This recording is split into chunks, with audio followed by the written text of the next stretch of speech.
Hai, apa kabar? Kita ketemu lagi di Al Hayat Indonesia. Pada seri Islamologi kali ini kita akan membahas mengenai 7 ahruf, yaitu Qiraatus Sabah, dan berapa versi Quran yang ada di dunia saat ini. Support terus Al Hayat Indonesia, Anda bisa melakukan donasi Anda ke Patreon, www.patreon.com Al Hayat Indonesia 2021. Jangan lupa subscribe dan like video-video Al Hayat Indonesia.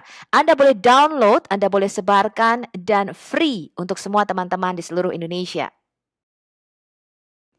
2 Timotius 2 ayat 15-16 mengatakan demikian. Study to show thyself approved unto God, a workman that needed not to be ashamed, rightly dividing the word of truth. Belajarlah untuk menunjukkan bahwa dirimu pantas diakui oleh Tuhan, seorang pekerja yang tidak perlu merasa malu dan dapat dengan tepat membedakan firman kebenaran. But shun profane and vain babblings, for they will increase unto more ungodliness. Tetapi hindarilah omongan yang kosong dan yang tak suci, yang hanya menambah kefasikan.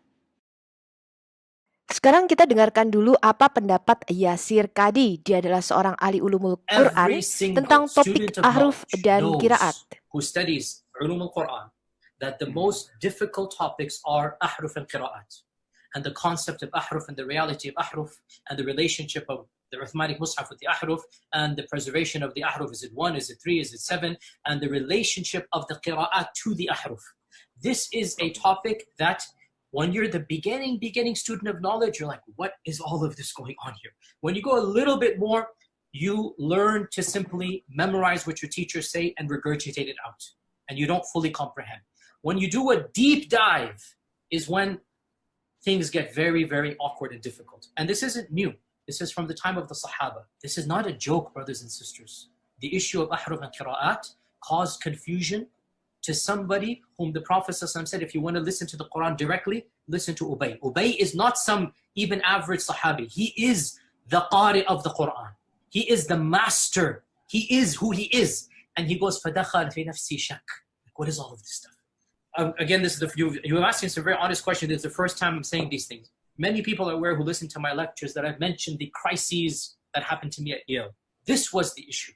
That the issue of ahruf and preservation and qira'at and relationships between them, these are very, very difficult issues. And the most advanced of our scholars, they're not quite fully certain how to solve all of the unanswered questions in there. Here's the point. These issues should only be discussed amongst people who know what the qira'at are and who understand some of these questions that are being raised. So is what you're saying the shak that came, or not the shak, but the crisis that you had was in relation to this question of the relationship between the ahruf and the qira'at, basically? No. The crisis I had wasn't that. The crisis I had was, that was what generated. But what was the crisis? The crisis was very simple.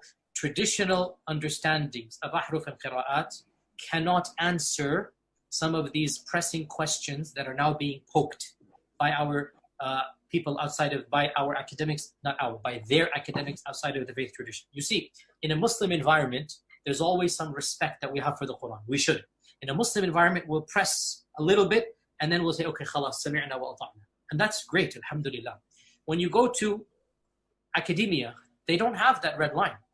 And they're going to just, the famous story of the emperor with no clothes. They're going to just point out, no, that doesn't make any sense. Well, that's not true, and this and that. And they'll bring issues, which I'm not going to mention explicitly, that you know are true because they're in your own books. They're not inventing anything new.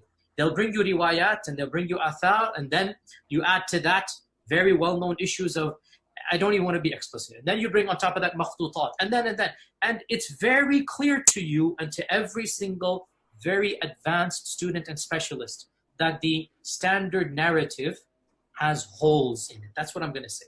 The standard narrative does not answer some very pressing questions. These are now well known within the Western Academy, that they're bringing forth issues. Their level of now knowledge is leaps and bounds above what it used to be, 100 years ago. What is happening in the last few years is not me anymore.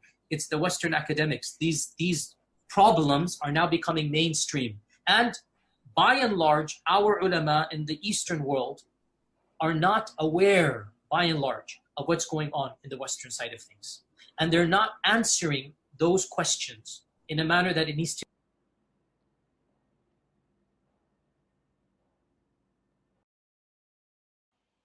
Apa yang dikatakan oleh Sir Yasir Qadhi tadi teman-teman, bahwa narasi standar atau narasi tradisional bahwa Quran sama sejak zaman Muhammad, Quran di seluruh dunia cuma ada satu, tidak berubah sampai titik komanya, bahkan sesuara-suaranya tidak berubah sejak dari zaman Muhammad. Itu adalah narasi standar dan semua muslim seakan-akan mengklaim hal ini. Tetapi faktanya tidaklah demikian dan kita akan membukanya di video kali ini. Total sekarang teman-teman, kalau Anda lihat ini ada koleksi Quran Hatun Tash. Hatun Tash adalah salah satu anggota daripada J. Smith ya. Dan mereka sudah menemukan sekarang ada 37 versi resmi Arabic Quran yang berbeda di seluruh dunia. Dan perbedaannya itu lebih dari 93.000 teman-teman. Sehingga ini menyebabkan kegoncangan di dunia Islam. Dan mereka harus mulai menerima fakta kritik tekstual di dalam Quran. Ini adalah doktrin Islam mengenai Quran. Quran itu mempunyai ibu yang mereka sebut dengan Ummul Kitab. Lauh Mahfuz itu adalah kitab tempat Allah menuliskan seluruh catatan kejadian di alam semesta. Jadi mereka sangat percaya sekali dengan yang namanya takdir Allah ya. Lauh Mahfuz itu disebut di dalam Al-Quran sebanyak 13 kali. Nama lain dari Lauh Mahfuz, induk kitab atau Ummul Kitab, kitab yang terpelihara, Kitabim Maknun, pada kitab yang terpelihara di Lauhul Mahfuz. Anda bisa baca di surat Al-Waqiah, surat 56 ayat 78. Kitab yang nyata, Kitabim Mubin. Dia ada sesuatu pun yang goib di langit dan di bumi, melainkan terdapat di dalam kitab yang nyata, di Lauh Mahfuz. Ini Anda bisa baca di surah An-Namlah, surah 27 ayat 75. Menurut syariat Islam, Allah itu telah mencatat segala kejadian-kejadian alam semesta di dalam Lauh Mahfuz dari permulaan zaman sampai akhir zaman, baik berupa kisah Nabi dan Rasul, azab yang menimpa suatu kaum, pengetahuan tentang wahyu para Nabi dan Rasul, tentang penciptaan alam semesta, dan lain-lain. Sekalipun jika kita tidak melihat segala sesuatu, semuanya itu ada di dalam Lauh Mahfuz. Wujud Lauh Mahfuz yang diyakini oleh para sahabat itu adalah sebidang papan atau tulang yang biasa ditulisi. Papan dan tulang itu hanya disebut lauh jika sudah ditulisi. Lauh Mahfuz itu akan kekal selamanya karena ia termasuk makhluk yang abadi katanya ya. Selain Lauh Mahfuz, Islam juga percaya makhluk abadi itu adalah arsy, surga, neraka dan lain-lain. Kemudian teman-teman, Anda perlu tahu ya, jin itu bisa mencuri informasi dari Lauh Mahfuz. Jadi Muslim itu sangat percaya dengan adanya jin ya, bahkan di dalam Alkitab atau kitab mereka itu terdapat surah Al-Jin yaitu surah 72 ya. Jadi Muslim ini dengan jin ini hubungannya sangat-sangat dekat banget ya, sobat karib. Jin itu bisa mencuri informasi dari Lauh Mahfuz, dia bisa stealing ya, dia bisa curi-curi dengar.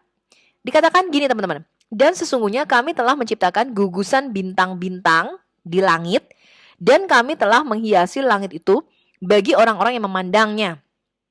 Dan kami menjaganya dari tiap-tiap syaitan yang terkutuk. Kecuali setan yang mencuri-curi berita yang dapat didengar, lalu dia dikejar oleh semburan api yang terang. Ini adalah Quran surah 15 Al-Hijr ayat 16 sampai 18. Jadi setan itu di dalam Quran dikejar sama meteor, teman-teman. Sekarang kita lihat apa itu Ummul Kitab yang ada di Lauh Mahfuz. Ini Quran surah 13, surah Petir Ar-Ra'd ayat 39. Allah menghapuskan apa yang dia kehendaki dan menetapkan apa yang dia kehendaki, dan di sisinya lah terdapat Ummul Kitab. Jadi ibu kitab yang ada di Lauh Mahfuz itu ada di sampingnya Allah. Kemudian Quran surah 43 As-Sukruf ayat 3. Demi kitab dalam kurung Al-Quran yang menerangkan, sesungguhnya kami menjadikan Al-Quran dalam bahasa Arab supaya kamu memahaminya. Dan sesungguhnya Al-Quran itu ada di dalam induk Alkitab di Lauh Mahfuz di sisi kami. Adalah benar-benar tinggi dan amat banyak mengandung hikmah. Kemudian ini surah 3 Al-Imran ayat 7. Dialah yang menurunkan kitab dalam kurung Al-Quran kepadamu. Di antaranya ada ayat-ayat yang muhkamat ya, atau jelas artinya, itulah pokok-pokok kitab atau umul kitabi, dan yang lain mutasyabihat. Jadi mempunyai banyak arti, nggak jelas artinya ya.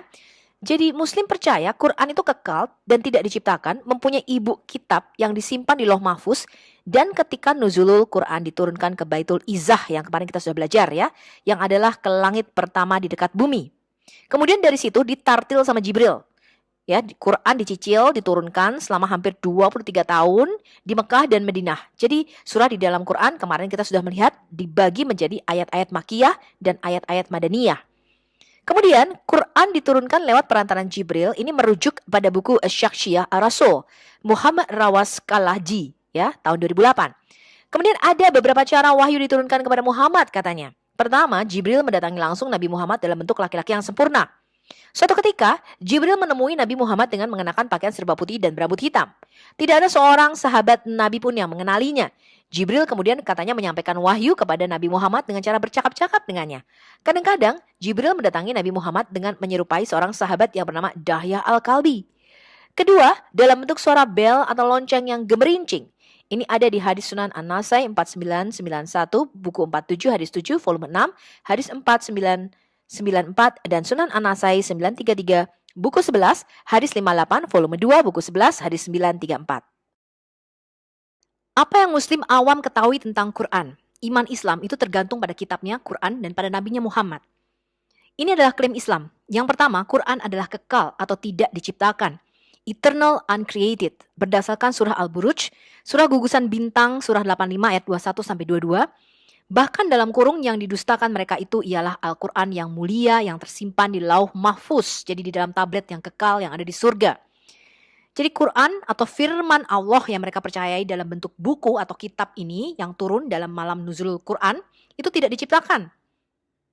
Yang kedua, Quran itu diturunkan atau send down lewat Jibril kepada Muhammad antara tahun 610 sampai 632. Kira-kira hampir 23 tahun ya, 22 tahun, 2 bulan, 2 hari. Ini ada di Sahih Al-Bukhari, volume 6, nomor 509. Yang ketiga, Quran itu dikumpulkan komplit oleh Utsman pada tahun 652 Masehi yang mereka sebut dengan Mushaf Utsmanik Quran. Kemudian ada 5 kopi atau 9 kopi, nanti kita lihat ya, dikirim ke 5 provinsi. Ini berdasarkan Sahih Al-Bukhari volume 6 nomor 510. Yang keempat, Quran tidak berubah atau unchanged selama 1400 tahun berdasarkan Quran surah 10 ayat 15, surah 18 ayat 27, dan surah 15 ayat 9. Ini adalah klaim yang dikatakan oleh Muslim zaman sekarang atau zaman now. Pertanyaan kita adalah buktikan. Pada episode berikutnya kita akan deep dive ya. Kita akan membahas Quran lebih mendalam lagi. Sekarang kita akan menginvestigasi Quran dan Islam lebih dalam lagi. Kritik tekstual terhadap manuskrip Quran. Kita tidak dapat membuktikan klaim Muslim tentang kekekalan daripada Quran ini karena itu adalah ranah iman. Ya, kekekalan ini adalah iman daripada Muslim. Kita tidak dapat membuktikan apakah Jibril menurunkan atau mendiktekan Quran karena tidak ada saksinya. Kita hanya akan membuktikan 2 klaim terakhir dengan cek sejarah dan bukti manuskrip Utsman. Apakah ada? Dan apakah komplit tidak ada perubahan? Alkitab tidak membuat klaim bahwa Alkitab itu sudah ada sejak kekal dan diturunkan. Para penulis terinspirasi oleh Roh Kudus, iya, tetapi tidak didiktekan. Komplit, iya. Dan ada beberapa varian ayat di mana di beberapa manuskrip ada dan beberapa lainnya tidak ada. Varian teks Alkitab itu sekitar 1% di dalam perjanjian lama. Jadi lebih sedikit ya karena disalin kebanyakan oleh kaum Masoretik ya, kaum Masorah, dan mempunyai kesalahan grammar atau kesalahan penyalinan yang sangat-sangat kecil. Jadi intact ya. Tetapi kita melihat 3% ada varian tekstual di dalam perjanjian baru yang perlu kita pelajari. Kemudian di dalam Alkitab LAI Indonesia ini diberi tanda kurung. Jadi kalau teman-teman melihat Alkitab Indonesia LAI, versi LAI ya, ada tanda kurung, itu artinya di beberapa manuskrip ada dan di beberapa manuskrip lainnya tidak ada kata-kata ini ya.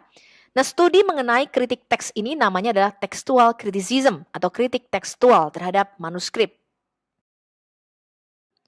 Kritik tekstual ini adalah cabang dari keilmuan tekstual, filologi, dan kritik sastra yang berkaitan dengan identifikasi varian tekstual atau versi yang berbeda, baik dari manuskrip, yaitu kita punya papirus-papirus dan kodeks-kodeks ya, maupun buku yang dicetak. Ini berarti bahwa perubahan yang tidak disengaja sering terjadi saat menyalin manuskrip dengan tangan. Jenis utama dari kritik Alkitabiah itu adalah pertama, kritik tekstual. Ini berkaitan dengan pembentukan teks asli atau yang paling otoritatif. Kedua, kritik filologis. Ini mempelajari bahasa-bahasa Alkitabiah untuk pengetahuan yang akurat tentang kosakata, tata bahasa, dan gaya di dalam periode penulisan tersebut. Ketiga adalah kritik sastra. Nah, sebelum abad ke-15, semua buku itu diproduksi dengan tangan. Ini sebelum penemuan mesin cetak Gutenberg, ya. Jadi, dokumen tulisan tangan itu disebut manuskrip. Kita singkat dengan MSS, ya. Manuskrip itu berasal dari kata bahasa Latin, ya. Manu itu artinya tangan, ya, manual, ya, manu. Skrip itu tulisan. Jadi manuskrip itu artinya sesuatu yang telah ditulis dengan tangan. Mesin cetak itu baru ditemukan kira-kira tahun 1450 oleh Johannes Gutenberg. Dan Alkitab Gutenberg, jadi Alkitab itu yang pertama kali dicetak oleh mesin cetak, ya. Alkitab Gutenberg itu mengandung 42 baris setiap halaman dicetaknya. Dan pertama kali dicetak tanggal 15 Agustus 1456 dan dianggap sebagai buku bercetak tertua di dunia barat. Jadi Alkitab itu merupakan buku cetakan pertama dan tertua, ya. Jadi total selama hampir 3.500 tahun, semua Alkitab, baik perjanjian lama maupun perjanjian baru, itu disalin terus-menerus dengan tulisan tangan. Apa yang Kristen klaim tentang Alkitab? Yang pertama, Alkitab itu tidak kekal dan tulisan manusia. Seluruh Alkitab itu ditulis oleh sekitar 40 orang penulis dalam rentang waktu 1.500 tahun penulisan, kemudian disalin terus-menerus selama 3.500 tahun sampai mesin cetak itu ditemukan. Bagi orang Kristen, firman yang hidup itu adalah Yesus. Yesus itu adalah firman hidup yang kekal. Alkitab itu adalah firman Allah yang ditulis yang menyatakan atau bersaksi tentang sang firman hidup itu sendiri. Kita baca 1 Yohanes 1 ayat 1 sampai 4. Apa yang telah ada sejak semula, yang telah kami dengar, yang telah kami lihat dengan mata kami, yang telah kami saksikan dan yang telah kami raba dengan tangan kami tentang sang firman hidup. Itulah yang kami tuliskan kepada kamu. Hidup itu telah dinyatakan dan kami telah melihatnya, dan sekarang kami bersaksi dan memberitakan kepada kamu tentang hidup kekal yang ada bersama-sama dengan Bapa dan yang telah dinyatakan kepada kami. Apa yang telah kami lihat dan yang telah kami dengar, itulah yang kami beritakan kepada kamu juga, supaya kamu pun beroleh persekutuan dengan kami. Dan persekutuan kami adalah persekutuan dengan Bapa dan dengan anaknya Yesus Kristus. Dan semuanya ini kami tuliskan kepada kamu supaya sukacita kami menjadi sempurna.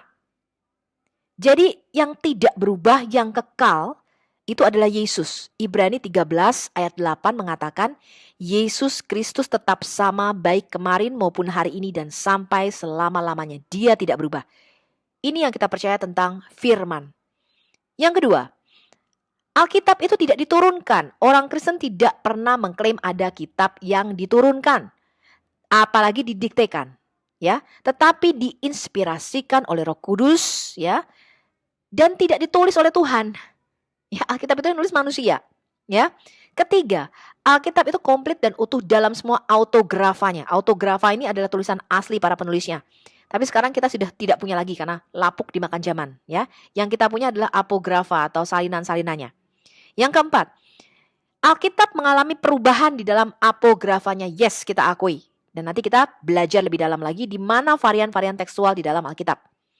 Dan kita tahu di mana teks yang diubah dan berapa variasi teks di dalam Alkitab. Jadi Kristen itu jujur dan terbuka mengenai imannya sendiri. Ini berbeda dengan orang Islam. Ini adalah perbedaan iman Kristen dan iman Muslim dalam cara kita memandang firman, ya.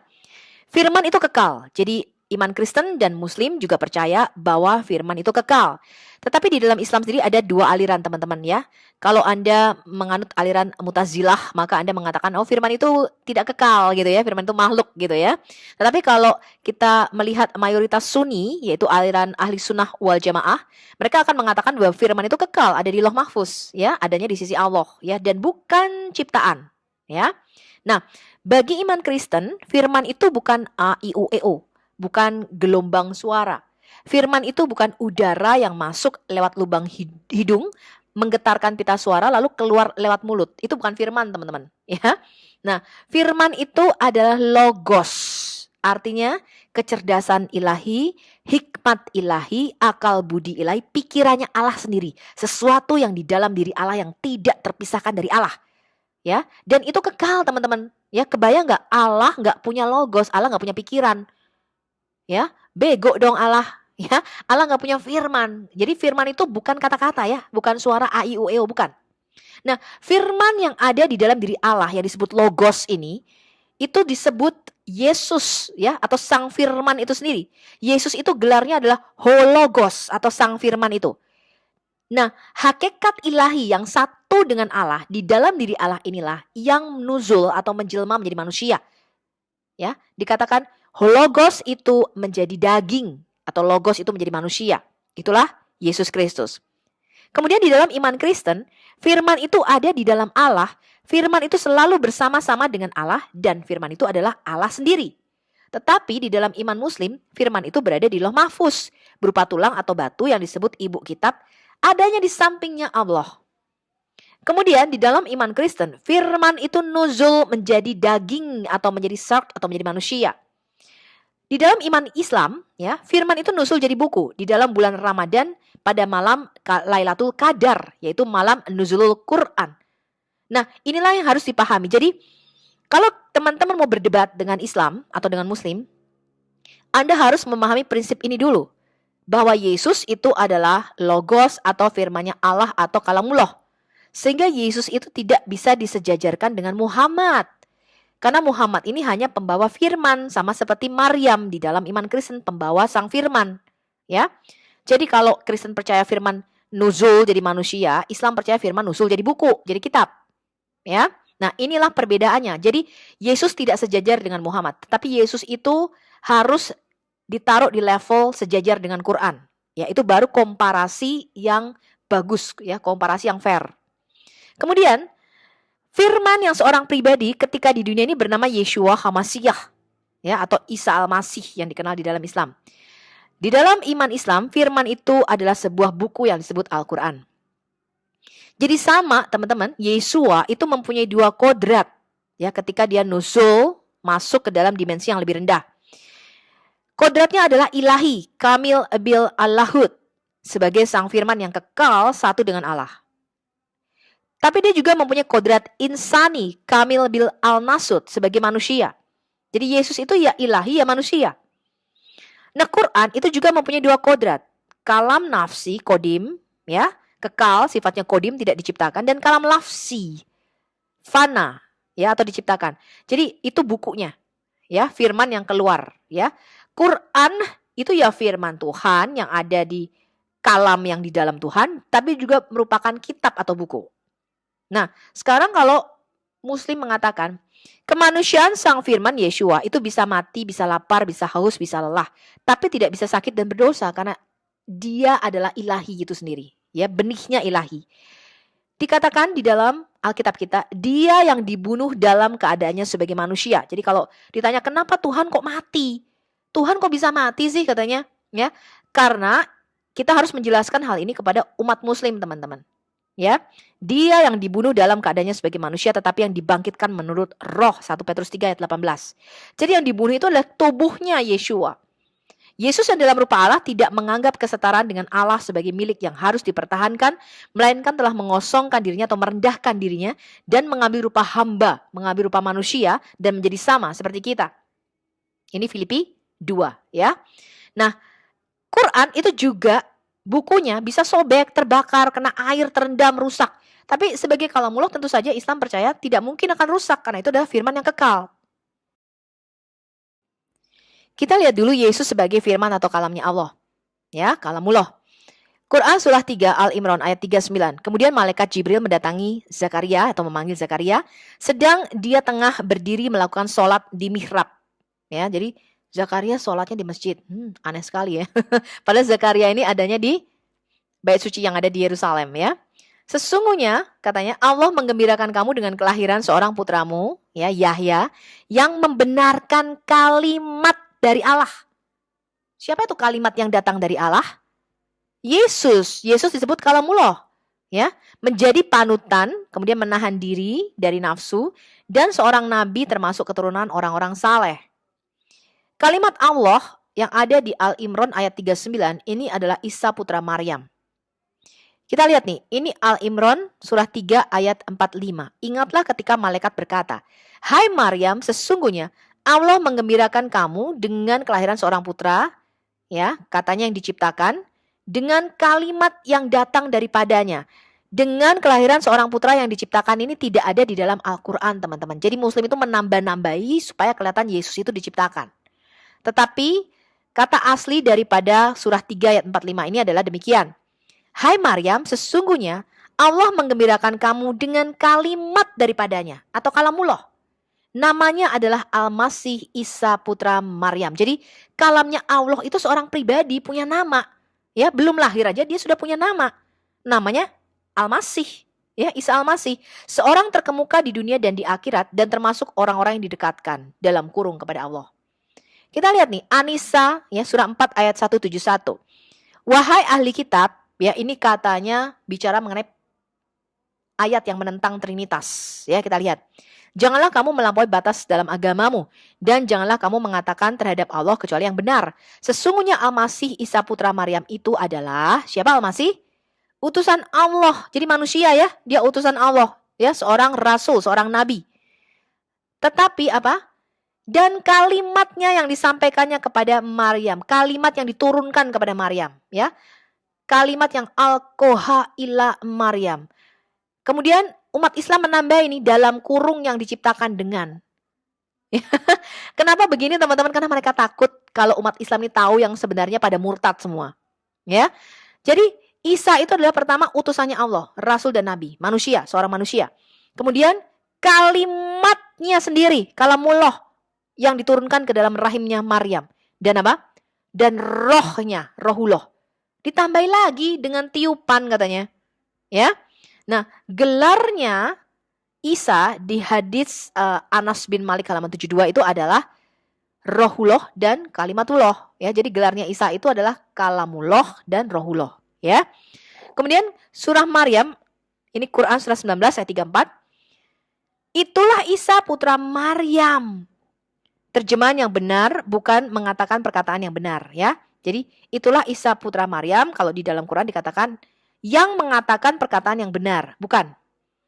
Ya, Quran surah 19 ayat 34 ini, itulah Isa putra Maryam, dia adalah perkataan kebenaran, the saying of truth.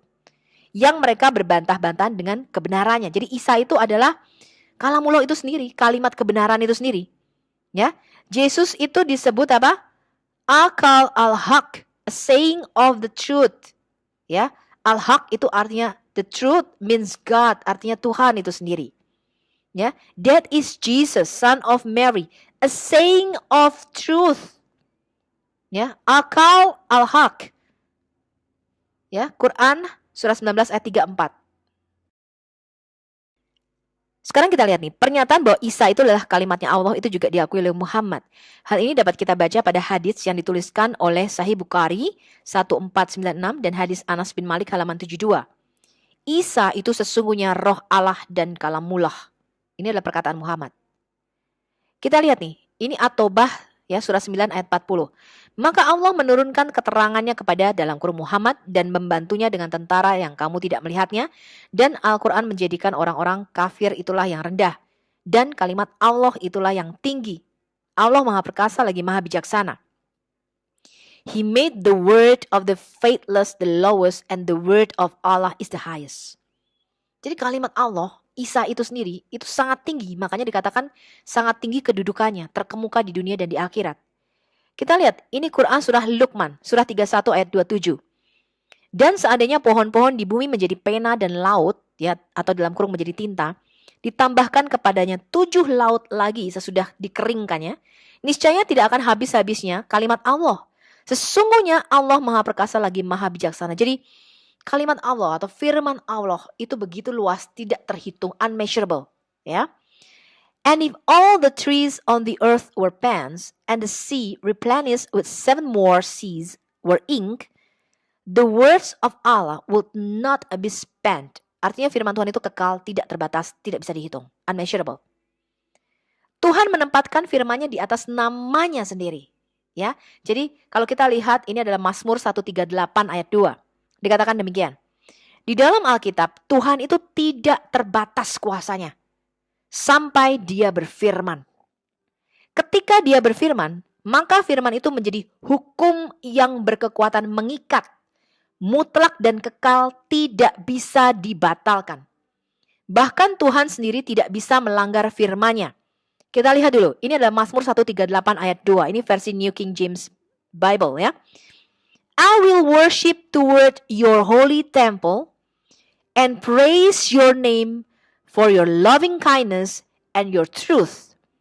For you have magnified your word above all your names. Saya ulangi. You have magnified your word above all your names. Artinya, engkau menempatkan firman-Mu di atas namamu sendiri. Artinya apa? Tuhan itu terikat dengan firman-Nya. He cannot break his own words. Tuhan gak bisa batalin firman-Nya sendiri. Karena dia seorang raja, semua titah, semua firman yang keluar dari mulut Tuhan becomes a law, menjadi satu hukum. Gak bisa dibatalin teman-teman. Dikatakan bermeterai 7, disegel 7. Gak bisa dibatalin, unbreakable. Jadi Tuhan mengatakan, I put my words above my name. Aku meletakkan firmanku di atas namaku sendiri. Artinya dia terikat oleh perkataannya sendiri. Tuhan tidak bisa berbohong. Quran yang ada sekarang ini tidak ditulis oleh Muhammad dengan beberapa alasan. Pertama, dia katanya tidak melek tulisan. Muslim percaya Muhammad buta huruf atau umi. Yang kedua, Quran tidak komplit sampai Muhammad menghembuskan nafas terakhirnya. Dan ingat, ketika diranjang kematian, Muhammad meminta alat tulis untuk menulis pesan terakhirnya, tapi sahabat-sahabatnya tidak membolehkannya. Kemudian, Muhammad tidak pernah melihat Quran yang komplit itu, sehingga tidak bisa mengkonfirmasi atau meneguhkannya. Dia juga tidak bisa membacanya. Jadi kebayang ya, kalau misalnya para sahabat-sahabatnya ini menuliskannya dengan sesuatu yang salah, Muhammad nggak bisa mengkoreksi, karena katanya dia nggak bisa baca tulis. Kemudian setelah Muhammad mati, kira-kira tahun 632 Masehi, itu sudah beredar beberapa versi Quran. Makanya Utsman ya, kemudian mencoba menyatukan bacaan-bacaan yang berbeda ini. Ya, Utsman bin Affan ini membakar semua versi-versi Quran yang berbeda. Dan ingat, di seluruh dunia saat ini 85% Muslim itu tidak bisa berbahasa Arab. Kita tidak bisa mengkritik klaim Muslim bahwa Quran itu kekal dan diturunkan karena itu adalah iman mereka dan tidak ada saksinya. Tapi kita akan melakukan kritik klaim Quran itu komplit sejak tahun 652, sejak zaman Utsman, dan tidak berubah sampai sekarang, ya. Alias sama dengan Quran versi Hafs tahun 1924 yang dipakai oleh Muslim sekarang. Ini adalah kesimpulan klaim Muslim tentang Quran. Quran yang dimiliki sekarang ini sama, tidak berubah satu titik pun selama 1400 tahun.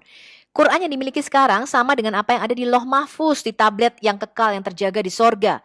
Quran yang ada sekarang ini paralel dengan apa yang diwahyukan kepada Muhammad dan dikumpulkan secara komplit pada zaman Utsman tahun kira-kira 652 Masehi. Ini adalah klaim cendekiawan Muslim modern. Tapi, apakah yang dikatakan sumber-sumber dan bukti-bukti primer cendekiawan Muslim awal Islam dan bukti-bukti manuskrip yang ada sekarang? Mari kita cek dan recheck kebenarannya. Quran itu diturunkan di dalam 7 ahruf yang mereka sebut dengan Qiraatus Sabah. Dikisahkan Abdullah bin Abbas, Rasulullah Shallallahu Alaihi Wasallam berkata, Jibril membacakan Al-Quran kepadaku dengan satu cara. Kemudian aku memintanya untuk membacanya dengan cara yang lain. Dan terus memintanya untuk membacanya dengan cara yang lain.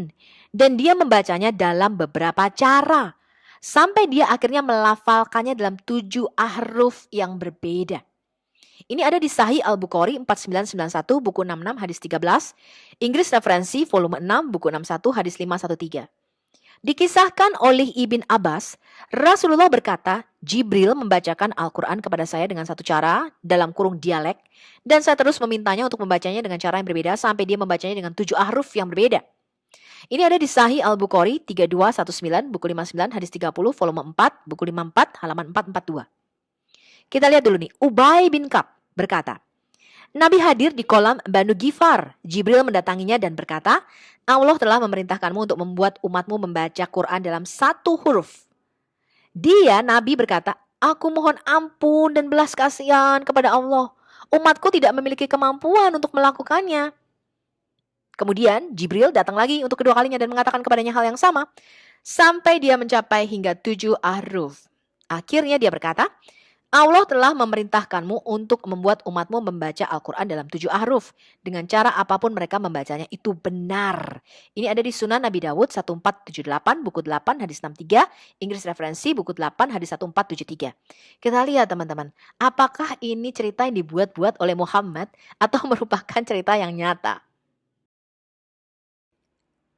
Kita masih membahas Quran diturunkan dalam 7 ahruf atau qiraatus sabah. Apa sih maksudnya? Dalam salah satu narasi tersebut dapat ditemukan juga di dalam Muwatta Malik bin Anas. Kita lihat kisahnya nih ya. Umar bin Al-Khattab ini berkata, saya mendengar Hisham bin Hakim membaca surah Al-Furqan dengan cara yang berbeda dari cara saya membacanya. Dan Rasulullah telah mengajari saya untuk membacanya. Jadi Umar bin Khattab itu mendapatkan bacaan Al-Furqan dari Nabi Muhammad sendiri. Kemudian saya hampir berbicara dengan tajam kepadanya. Jadi Umar bin Khattab ini mau melabrak Hisham bin Hakim ya karena bacaannya berbeda.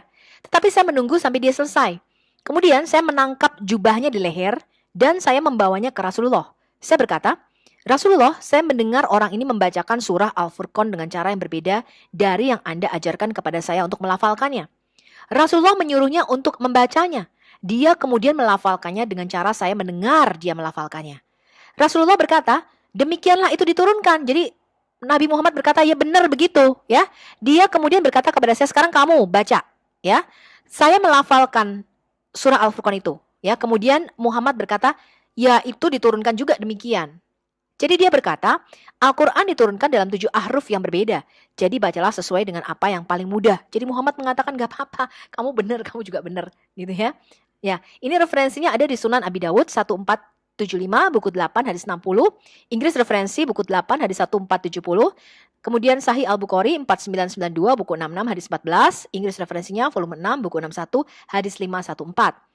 Kemudian Umar bin Al-Khattab dan Hisham bin Hakim ini berasal dari suku yang sama, suku Quraisy. Oleh karena itu perbedaan itu pasti bukanlah masalah dialek. Jadi benar-benar artinya berbeda, ya. Sehingga kalimat-kalimat atau kata-katanya ini berbeda, mempunyai makna yang berbeda. Nah, kita harus ingat kalau perbedaan ini ya adalah di huruf matinya ya atau di tulisannya. Pada zaman Muhammad semua huruf Arab adalah Arab gundul tanpa tashkil dan harokat ya. Jadi nggak ada fathah, kasrah, damah, sukonnya, belum ada pada waktu itu ya.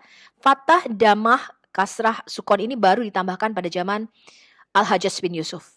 Ya, jadi perbedaannya ini pasti perbedaan kalimat. Ya, karena ini tadi lihat nih, Umar bin Khattab dan Hisham bin Hakim ini membaca, melafalkannya, bukan dari membaca tulisan, ya, tapi karena dia menghafalkannya, kemudian hafalannya ini dia bacakan, dia perdengarkan, ya, dan terjadi perbedaan-perbedaannya.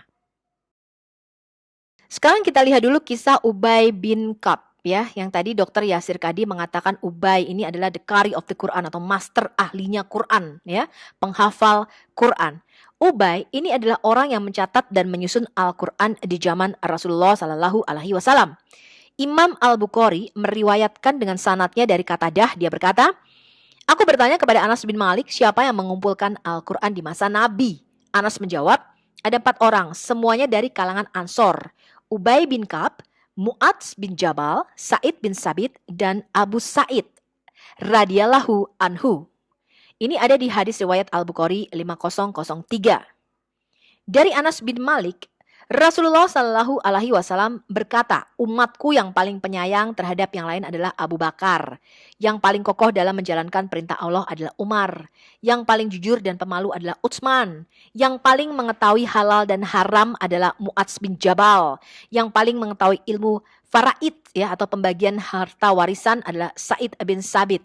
Dan yang paling bagus bacaan Al-Qur'annya adalah Ubay. Setiap umat mempunyai orang kepercayaan. Dan orang kepercayaan umat ini adalah Abu Ubaidah bin Al-Jarrah. Ya, ini dari hadis riwayat At-Tirmidzi 3791.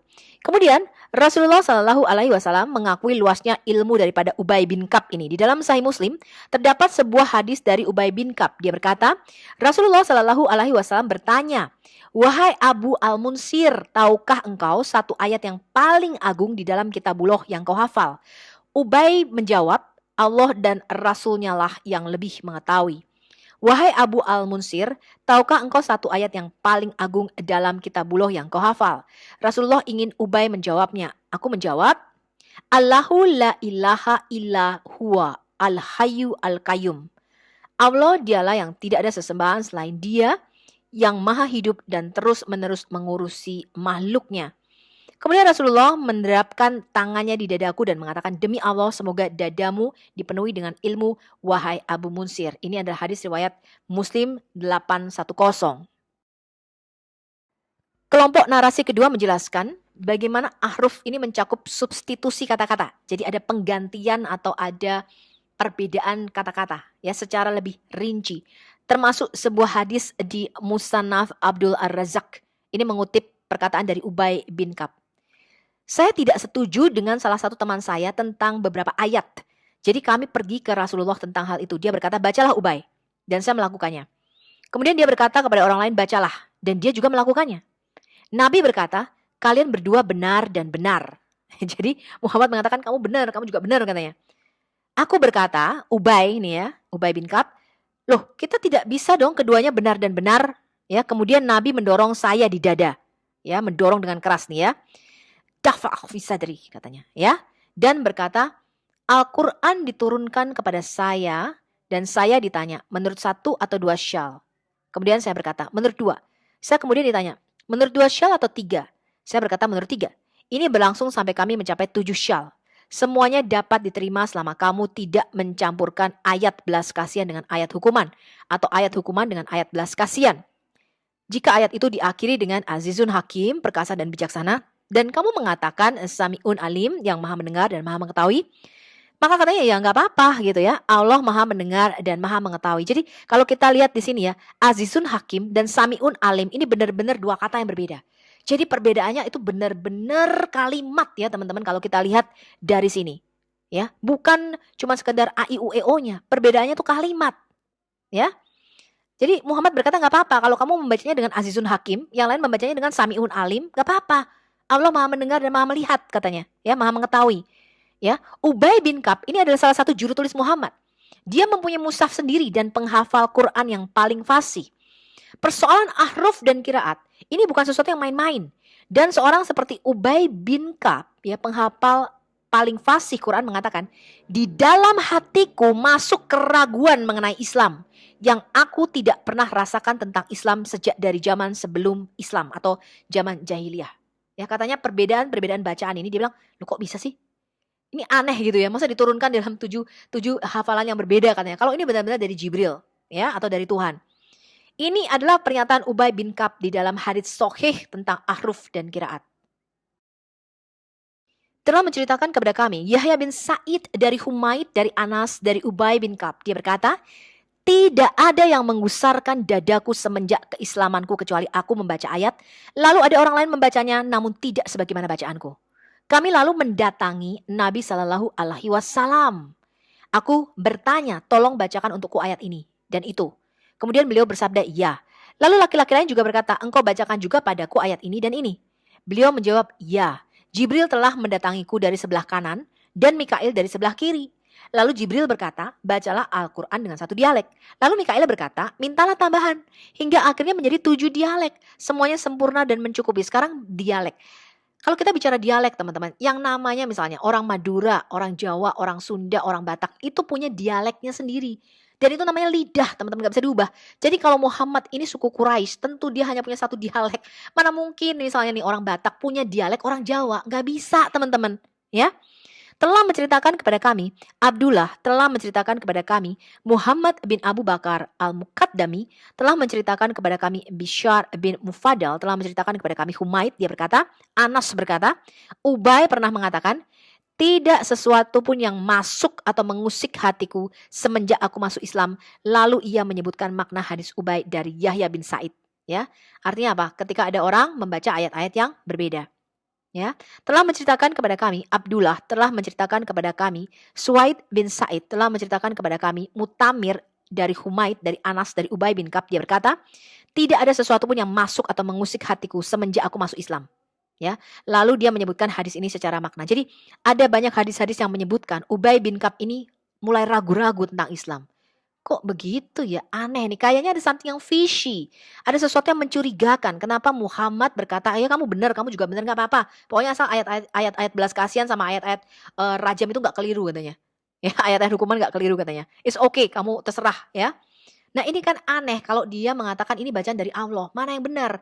Kenapa bisa begini teman-teman? Karena Muhammad itu lupa. Ya, dia membaca kepada satu orang berbeda, dia membaca kepada orang lain yang berbeda. Kemudian orang yang menerima ini menghafalkannya. Ya kemudian mereka berantem sendiri untuk menyelesaikan hal ini karena kelupaan daripada Muhammad ini teman-teman. Maka Muhammad berkata, oh nggak apa-apa, oke. Jibril nurunin tujuh bacaan, dalam 7 bacaan. Jadi nggak apa-apa, kamu baca yang mana yang lebih mudah bagi kamu katanya. Ya, ini ada di hadis Musnad Ahmad nomor 20210, Imam Ahmad kitab Musnad Sahabat Ansor tentang ahruf dan qiraat. Muhammad bisa menyela sholat. Kita lihat dulu kisahnya ya. Dari Abu Hurairah radhiyallahu anhu, Rasulullah Shallallahu alaihi wasallam menemui Ubay bin Ka'ab. Kemudian beliau Shallallahu alaihi wasallam berkata, "Wahai Ubay," saat itu Ubay sedang sholat. Kemudian Ubay hanya menoleh tapi tidak menjawab panggilan Nabi. Ubay melanjutkan sholatnya dan menyegerakannya. Setelah itu ia menemui Rasulullah Shallallahu alaihi wasallam. "Assalamualaikum ya Rasulullah," sapa Ubay. Rasulullah berkata, "Hai Ubay, apa yang menghalangimu untuk menjawab panggilanku saat aku memanggilmu tadi?" "Wahai Rasulullah, tadi aku sedang sholat," jawab Ubay. Kemudian beliau Shallallahu alaihi wasallam menanggapi, "Tidakkah engkau mendapati sesuatu yang diwahyukan kepadaku?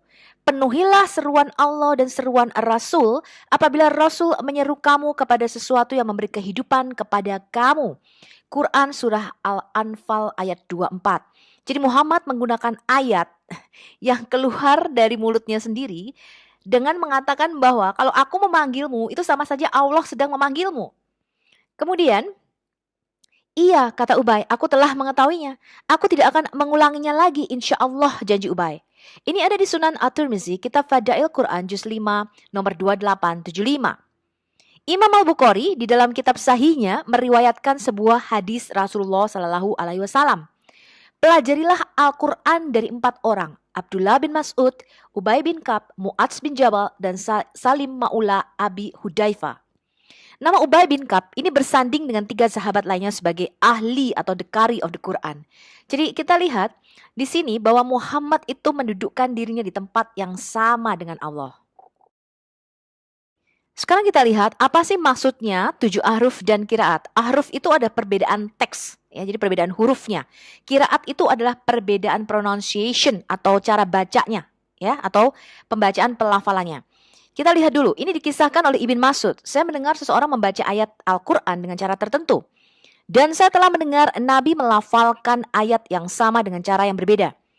Jadi Ibn Mas'ud ini membawa orang tadi menemui Nabi dan memberitahunya tentang hal itu. Tetapi, kata Ibn Mas'ud, "aku melihat tanda ketidaksukaan, ya, atau ketidaksetujuan di wajahnya."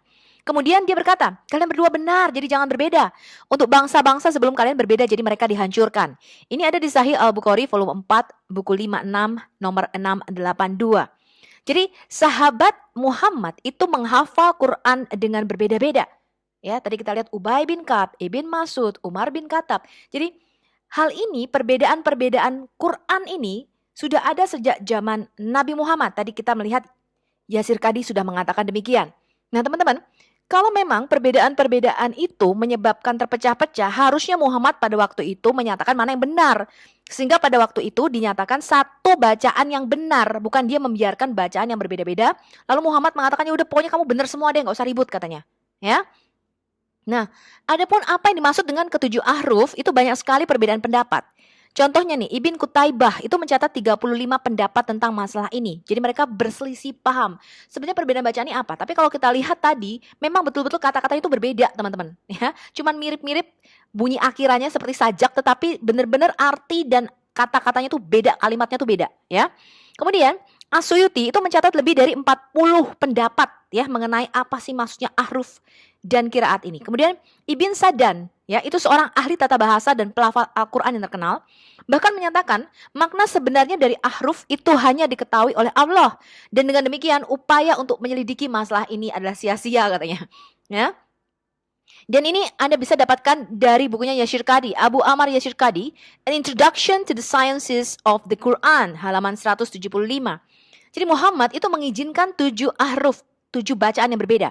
Setiap ahruf ini adalah cara membaca Al-Quran, yaitu setiap ahruf itu memiliki qiraah atau bacaannya sendiri. Kita harus ingat teman-teman, pada zaman Muhammad itu huruf Arab itu semuanya gundul. Belum ada tashkilnya, ya, belum ada harokaatnya, ya, dan tidak ada tanda baca atau vokalnya.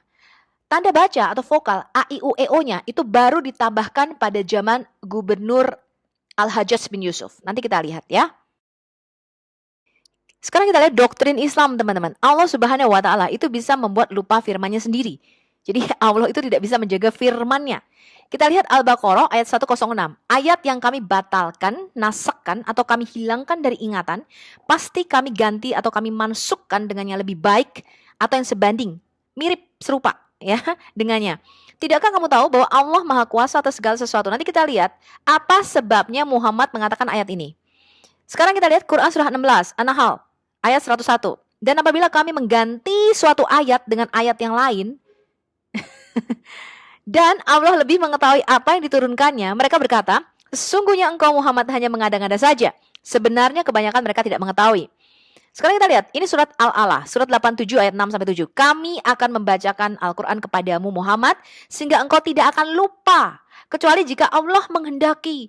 Sungguh dia mengetahui yang terang dan yang tersembunyi. Jadi di satu ayat Allah berjanji katanya kamu gak akan lupa. Tapi di ayat yang lain dikatakan aku bisa membuat kamu lupa, kata Allah. Ternyata perbedaan qiraat atau perbedaan bacaan-bacaan yang menyebabkan pertengkaran di antara para sahabat-sahabat Nabi sehingga Muhammad mengatakan harus diturunkan di dalam 7 ahruf itu karena Muhammad sering lupa teman-teman. Ya, jadi dia ngomong kemudian lupa, yang penting belakangnya sama gitu ya, kayak bersajak. Sekarang kita lihat dikisahkan Abdullah. Nabi bersabda, adalah hal yang buruk bahwa beberapa dari kamu berkata saya telah melupakan ayat Al-Quran ini dan itu. Karena memang dia telah disebabkan oleh Allah untuk melupakannya. Jadi Muhammad mengatakan kalau kamu lupa akan Quran ya, itu karena Allah yang membuat kamu melupakannya. Seharusnya yang namanya ingatan kita, memori itu sangat terbatas teman-teman. Ya, tidak semua orang punya ingatan yang bagus. Dan pada waktu itu sudah ada tulisan. Ya, karena pada abad kelima itu semua manuskrip kuno ya itu sudah terdokumentasi dengan baik dalam bentuk kodeks. Nah kita lihat betapa terbelakang dan primitifnya Mekah pada saat itu ya, karena mereka tidak bisa membaca, tidak bisa menulis, ya hanya sedikit sekali orang yang melakukan hal itu. Dan kita lihat bagaimana mungkin Allah yang Maha Kuasa yang sudah menurunkan firman-Nya bertahun-tahun kepada orang yang melek huruf, entah berantah di padang pasir di Arab, dia mewahyukannya kepada orang yang sama sekali buta. Dan orang buta ini yang dipilih untuk menuntun bangsa yang buta, teman-teman. Jadi Muhammad mengatakan demikian. Jadi kamu harus terus mengaji Al-Quran, karena Quran itu luput dari hati manusia lebih cepat daripada unta. Jadi kamu lebih cepat lupa nih, ya, lebih cepat melupain Quran. Padahal unta tuh larinya ya nggak terlalu cepat juga gitu ya. Nah, ini Anda bisa baca di Sahih Al-Bukhari 5032 buku 66 hadis 54, Inggris referensinya volume 6 buku 61 hadis 550. Sekarang dikisahkan oleh Aisyah.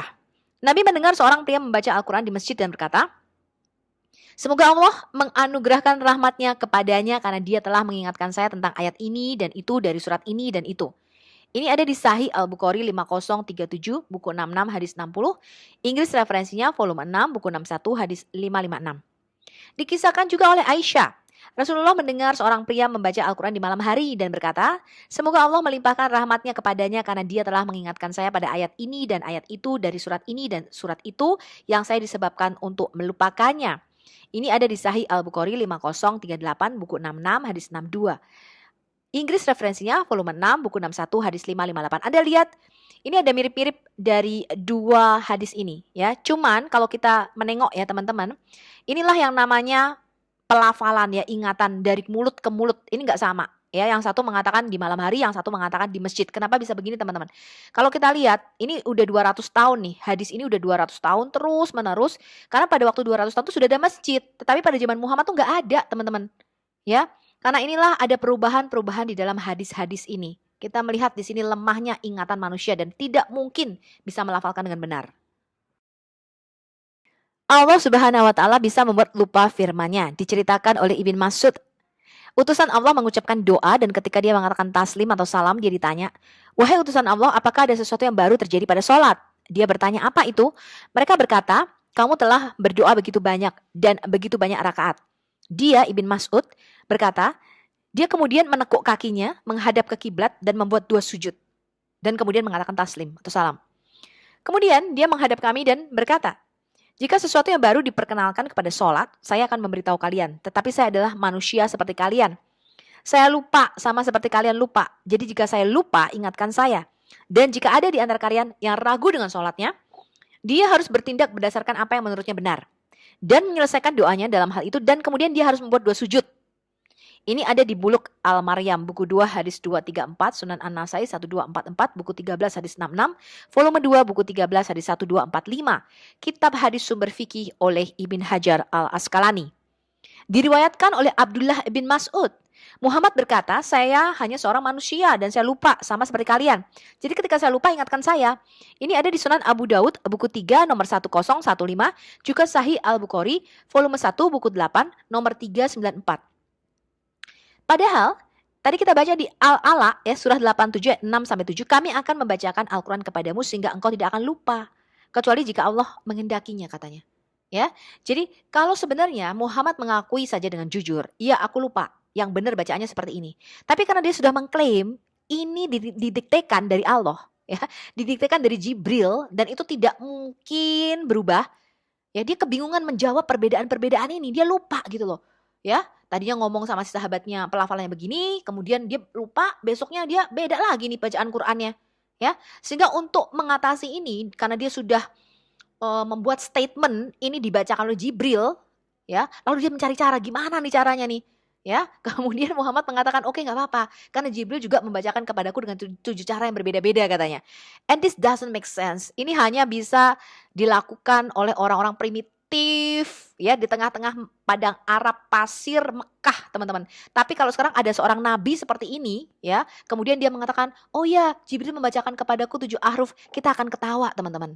Ya, karena kita tidaklah sebodoh itu. Dikisahkan oleh Abdullah, Nabi berkata, "Mengapa ada orang yang berkata, saya telah melupakan ayat ini dan itu di dalam Quran." Ini tadi kita baca ya. Tapi ada kenyataannya disebabkan oleh Allah untuk melupakannya. Jadi dia untuk menjustifikasi bahwa nggak apa-apa lupa kok, karena itu Allah yang nyebabin katanya. Ya, ini ada di Sahih Al-Bukhari 5039 buku 66 hadis 63, Inggris referensinya volume 6 buku 61 hadis 559. Dikisahkan oleh Abdullah bahwa dia mendengar seorang pria membaca ayat Al-Quran yang dia dengar dari Nabi membaca dengan cara yang berbeda. Jadi ini kisah ini perbedaan ini wah luar biasa banyak ya kita temui ya teman-teman ya. Jadi kemudian Abdullah ini membawa orang itu kepada Nabi sama tadi seperti Umar bin Khattab, seperti Ibn Mas'ud, seperti Ubay bin Ka'ab, seperti Abdullah. Mereka bingung karena Nabi sebelumnya tidak pernah mengatakan ya kalau Quran itu diturunkan dalam 7 ahruf. Ya, tapi ketika kok beda, ternyata banyak perbedaan-perbedaan, ya tadi kita sudah membaca, Nabi mulai bingung nih. Ya, tadi dia mulai nggak suka nih kalau ada orang yang mengkonfrontasi dirinya. Ya, maka Nabi mengatakan demikian, "Kalian berdua sedang membaca dengan cara yang benar, jadi lanjutkan membaca." Nabi lebih lanjut menambahkan, "Bangsa-bangsa yang sebelum kamu dihancurkan oleh Allah karena mereka berbeda." Ini ada di Sahih Al-Bukhari 5062 buku 66 hadis 87. Inggris referensinya volume 6 buku 61 hadis 582. Anda melihat gak dari kisah-kisah yang kita baca ini ada sesuatu yang mencurigakan dan aneh, betul gak? Karena Nabi Muhammad sebelumnya tidak pernah mengatakan ya Quran diturunkan dalam 7 bacaan yang berbeda-beda. Tetapi karena terjadi perbedaan-perbedaan ini teman-teman, ya para sahabat Nabi ini mulai ini apa sih kok ada sesuatu yang aneh, katanya kamu dibacain sama Jibril. Ya kan? Tapi kok kamu membacakan kepadaku beda, ke orang lain beda, ke sana beda, kok jadi beda-beda gitu. Ya kan? Nah, karena Muhammad itu lupa, teman-teman. Dan saking udah paniknya, ya, Muhammad, aduh, gimana nih? Kok jadi begini gitu ya? Dia bilang, "Udah kalian berdua bener deh, ya." Karena bangsa-bangsa sebelumnya katanya berbeda-beda dan hancur. Kalau memang sebelumnya berbeda-beda dan hancur, harusnya Muhammad pada waktu itu mengkonfirmasi mana yang benar satu bacaan, ya, supaya disamakan. Sekarang kita melihat teman-teman, apa sih sebab-sebab turunnya ayat? Kenapa Muhammad mengatakan Allah bisa mengganti ayat, kemudian diganti dengan yang mirip-mirip ayatnya, ya kan? Atau Allah bisa membatalkan ayatnya, kemudian membuat kamu lupa? Apa sebabnya Muhammad mengatakan ayat ini, teman-teman? Kita lihat dulu, ini adalah Asbabul Nuzul oleh Al-Wahidi. Apa sebab-sebab turunnya ayat di Al-Baqarah 106? Ya, kenapa ayat ini diturunkan katanya? Kita lihat kisahnya. Para penafsir Al-Quran berkata, ini kan ada perkataan para penyembah berhala, teman-teman. Orang kafir. Mereka mengatakan, apakah kamu tidak melihat? Mereka tuh mengejek Muhammad ya. Muhammad memerintahkan para sahabatnya melakukan sesuatu, kemudian besoknya dilarang. Ya, kemudian melarang mereka melakukan hal yang sama dan memerintahkan mereka untuk melakukan yang sebaliknya. Suatu hari dia mengatakan sesuatu dan hari berikutnya dia menariknya kembali. Al-Quran tidak lain adalah perkataan Muhammad yang menciptakannya. Nah kemudian untuk menjustify hal ini, ya, ini adalah perkataan yang bertentangan dengan dirinya sendiri. Allah SWT, Maha Suci Dia katanya, oleh karena itu menurunkan ayat. Dan apabila kami mengganti suatu ayat dengan ayat yang lain, dan Allah lebih mengetahui apa yang diturunkannya. Mereka berkata, sesungguhnya engkau Muhammad, ini cuma ngarang-ngarang aja, ngada-ngada aja. Sebenarnya kebanyakan mereka tidak mengetahui katanya. Turun lagi nih, An-Nahl ayat 101 tadi yang kita sudah baca. Ya. Kemudian surat Al-Baqarah 106, ayat yang kami batalkan atau kami hilangkan dari ingatan, pasti kami ganti dengan yang lebih baik atau yang mirip, yang serupa, yang sebanding dengannya. Tidakkah kamu tahu bahwa Allah Maha Kuasa atas segala sesuatu? Anda bisa baca di altafsir.com. Ini punyanya kerajaan Yordania, ya. Websitenya. Jadi dua ayat yang menyatakan Allah mengganti firman-Nya atau membuat Muhammad lupa itu karena Muhammad memerintahkan pengikutnya di satu hari, kemudian melarangnya di hari berikutnya. Jadi orang-orang curiga, ini benar-benar ayat dari Allah apa enggak sih? Gitu ya. Apakah ini masuk akal atau ada sesuatu yang mencurigakan di balik turunnya ayat ini? Untuk apa dibuat lupa kemudian diberi ayat yang mirip atau ayat yang lebih baik? Nah ini adalah konsep nansak dan mansuk di dalam Quran. Sekarang kita baca Quran surah 16 An-Nahl ayat 101. Dan apabila kami mengganti suatu ayat dengan ayat yang lain dan Allah lebih mengetahui apa yang diturunkannya, mereka berkata sesungguhnya engkau dalam kurung Muhammad hanya mengada-ngada saja. Sebenarnya kebanyakan mereka tidak mengetahui. Sekarang apa kata tafsir Al-Jalalain mengenai ayat ini? Ayat dan ketika kami mengganti satu ayat dengan ayat yang berbeda dengan membatalkannya dan mewahyukan yang lain untuk kesejahteraan hamba-hamba Allah dan Tuhan tahu yang terbaik yang dia wahyukan, mereka mengatakan bahwa orang-orang kafir berkata kepada Nabi, kamu hanya pembohong, pembohong yang membuat ayat sendiri. Bahkan sebagian besar dari mereka tidak tahu sifat asli Al-Quran dan manfaatnya bagi para hamba pencabutan wahyu Tuhan. Dari Asbabul Nuzul Al-Wahidi, ayat ini dan ketika kami menggantikan wahyu dengan wahyu yang lain, ya termasuk Quran surah 16 ayat 101 102 ini, ayat ini diungkapkan atau diturunkan ketika para penyembah berhala berkata, Muhammad ini sedang mengejek para sahabatnya. Suatu hari dia memerintahkan mereka untuk melakukan sesuatu dan hari berikutnya dia melarang mereka melakukannya atau malah membawa sesuatu yang lebih mudah. Dia tidak lain adalah seorang penipu yang mengatakan hal-hal dari dirinya sendiri. Dan Allah yang ditinggikan adalah dia mengungkapkan ayat ini dan ayat setelahnya. Jadi karena hal inilah keluar dari mulut Muhammad, ini loh Allah sendiri itu memang mengganti ayat-ayatnya dengan ayat yang serupa. Jadi gak apa-apa kalau suatu hari aku melarang atau suatu hari aku memerintahkan untuk melakukan sesuatu, tapi besoknya aku berubah pikiran. Itu gak masalah kata Muhammad. Ya, karena ada ayatnya dan dia membenarkan perbuatannya ini dengan ayat-ayat Quran. Benarkah mitos ustadz-ustadz zaman now dan propaganda para ustadz Indonesia bahwa Quran sempurna tanpa kesalahan? Kita lihat, ini adalah 2.500 kesalahan ejaan di dalam Quran versi Hafs sekarang. Ahmad Hashim, penulis artikel Amending the Quran atau menuntut perubahan Quran, untuk memperbaiki kesalahan tata bahasa dan ejaan di dalam Quran disesuaikan dengan tata bahasa modern. Dua artikel yang diterbitkan di situs web di Arab Saudi menuntut agar kesalahan penyalinan di dalam Al-Quran diperbaiki. Dan juga mengatakan bahwa teks-teks agama harus diperiksa kembali dengan mempertimbangkan persepsi modern untuk menyesuaikannya dengan zaman modern.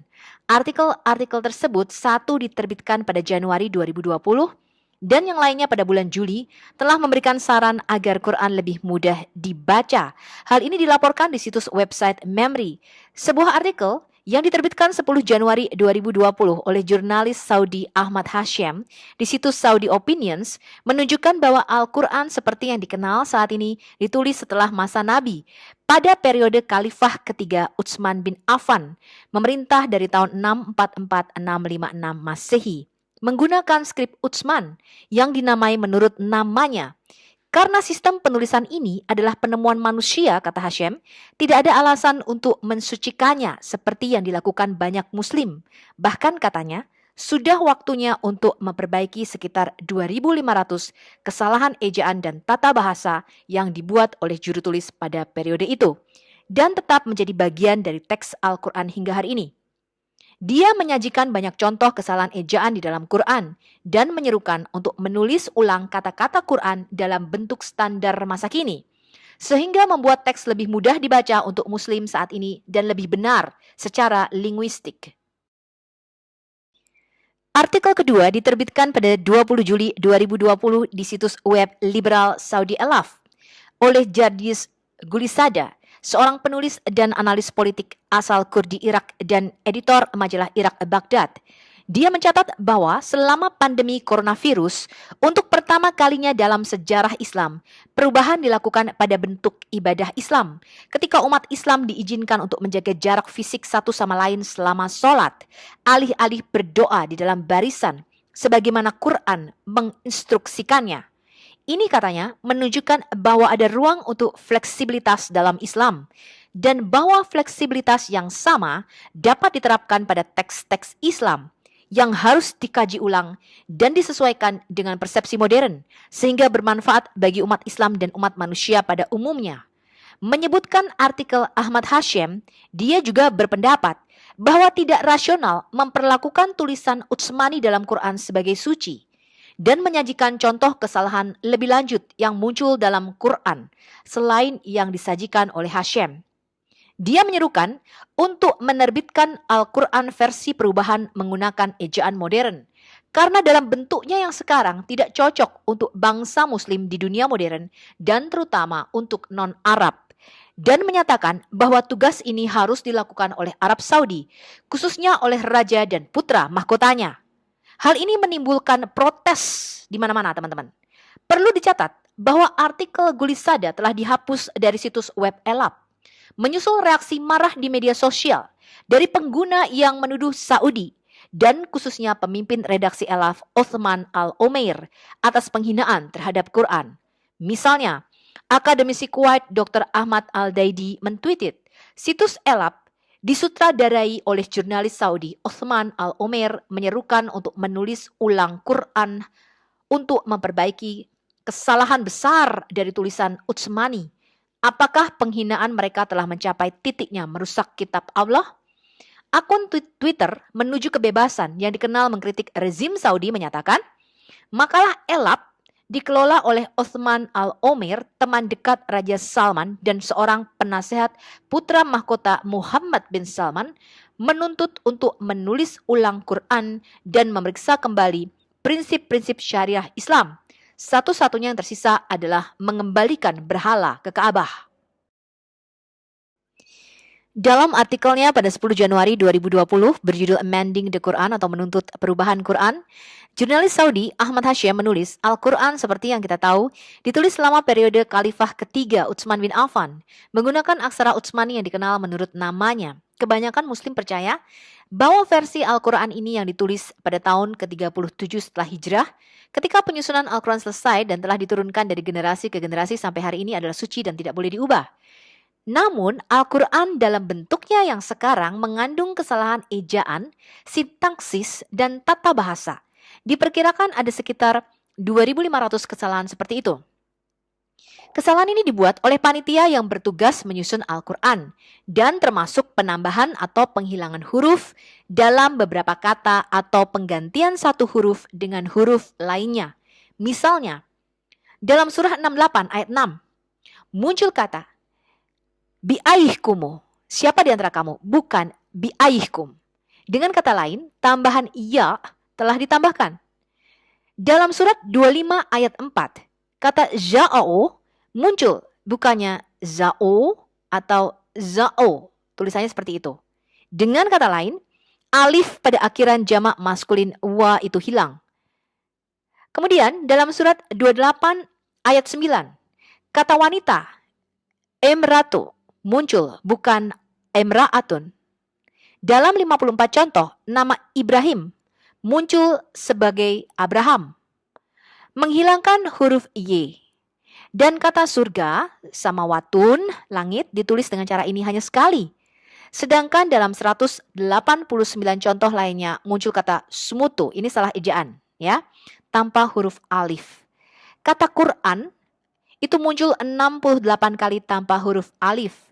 Kata tahun, sanatun, muncul 8 kali dengan huruf ta marbuta dan 5 kali dengan huruf ta.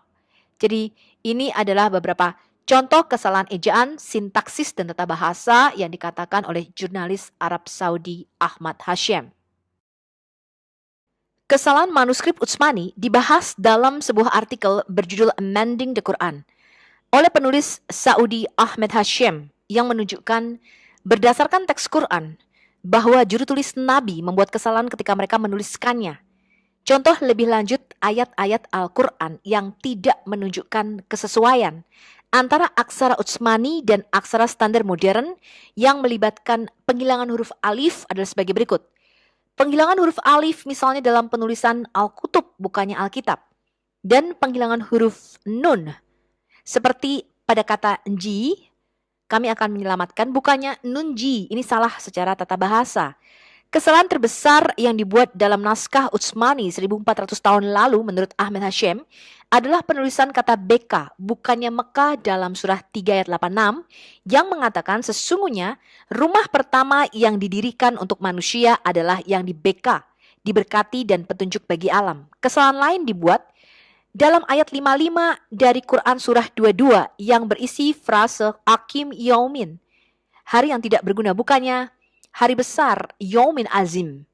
Karena kesalahan penulisan di mana huruf kok diganti dengan huruf khoh, ya.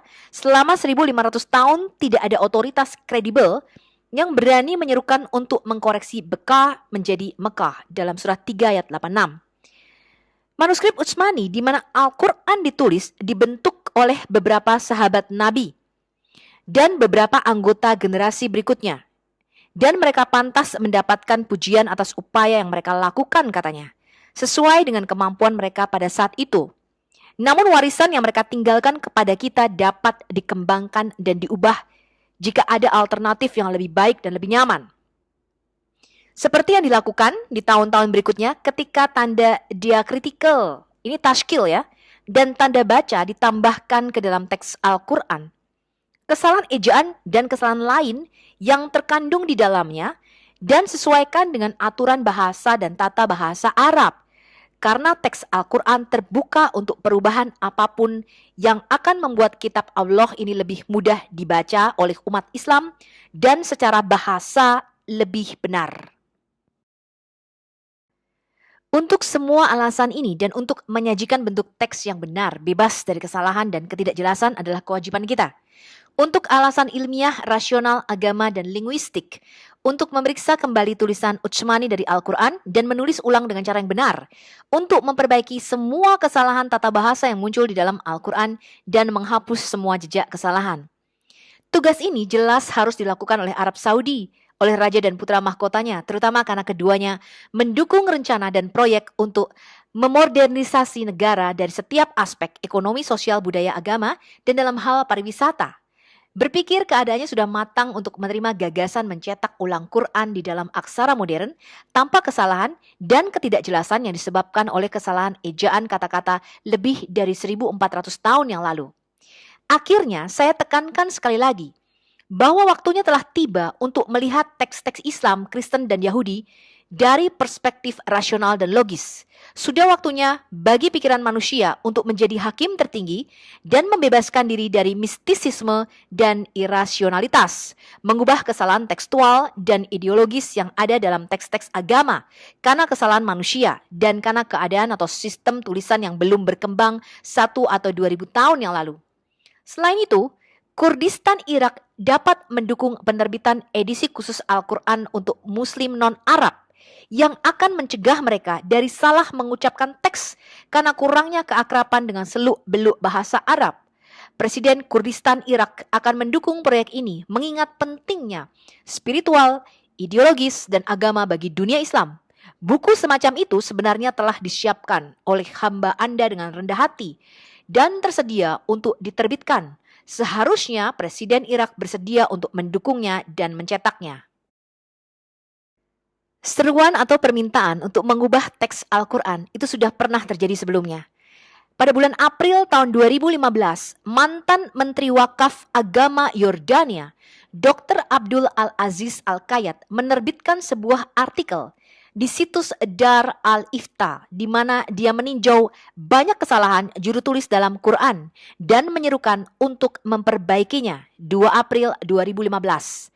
Lembaga yang paling otoritatif dari Islam Sunni, yaitu Universitas Al-Azhar, yang mengatakan, kita harus selalu berusaha untuk menemukan mengapa dalam kasus-kasus tertentu Al-Quran tampaknya tidak mengikuti tata bahasa Arab yang benar. Namun, jika kita tidak dapat menemukan jawabannya, maka kita harus menyerahkan masalah ini kepada Allah. Dan saya sudah memberikan link semua websitenya. Anda bisa lihat di situ dan Anda bisa cek sendiri kebenarannya.